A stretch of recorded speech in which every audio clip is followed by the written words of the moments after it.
சாரணர் இயக்கத்தின் வைர விழாவை தொடங்கி வைத்த துணை முதலமைச்சர் உதயநிதி ஸ்டாலின் தமிழ்நாட்டின் கலாச்சாரம் பெருமைகளை வெளிமாநில வெளிநாட்டு குழுவினர் தெரிந்து கொள்ள வாய்ப்பாக அமையும் என தெரிவித்தார். திருச்சி மாவட்டம் மணப்பாறை சிப்காட் வளாகத்தில் பாரத சாரண சாரணியர் இயக்கத்தின் வைர விழா மற்றும் கலைஞர் நூற்றாண்டு பெருந்திரளணி விழாவை துணை முதலமைச்சர் உதயநிதி ஸ்டாலின் கொடியேற்றி தொடங்கி வைத்தார். பின்னர் பல்வேறு மாநிலங்கள் மற்றும் இலங்கை, மலேசியா, சவுதி அரேபியா, நேபாளம் சார்பில் பங்கேற்ற சாரண சாரணியர் குழுவின் கம்பீரமான அணிவகுப்பு நடைபெற்றது. அதனை துணை முதலமைச்சர் உதயநிதி பார்வையிட்டு அணிவகுப்பு மரியாதையை ஏற்றுக்கொண்டார். कितने मधुर धुन कर्नाटका राज्य भारत स्काउट्स एंड गाइड्स.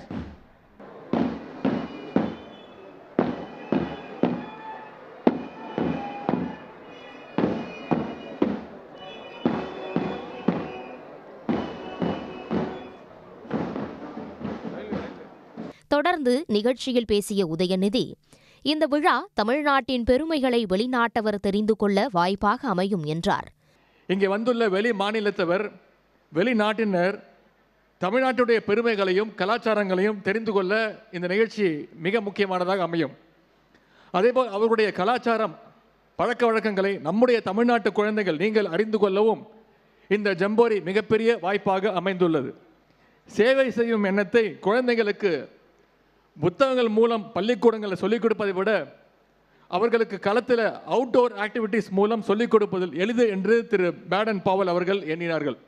வைர விழா பெருந்திரளணி குறித்த சிறப்பிதழ் மற்றும் அஞ்சல் உரையை அவர் வெளியிட்டார். இறுதியாக ஒரே இடத்தில் 20,000 பேர் ஒன்று கூடியது சாதனையாக பதிவானது. அப்போது சாரண சாரணியரின் கண்கவர் கலை நிகழ்ச்சிகளும் நடைபெற்றன.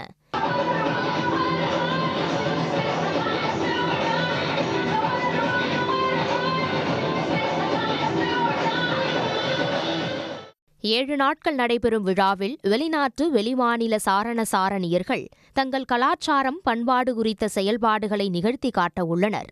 இதனிடையே திருச்சி கொட்டப்பட்டு பகுதியில் சுமார் 34 கோடி ரூபாய் செலவில் கட்டப்பட உள்ள இலங்கை தமிழர் மறுவாழ்வு முகாம் கட்டுமான பணிக்கு உதயநிதி ஸ்டாலின் அடிக்கல் நாட்டினார். உடனுக்குடன் செய்திகளை தெரிந்து கொள்ள சன் நியூஸ் பெல் ஐகானை கிளிக் பண்ணுங்க.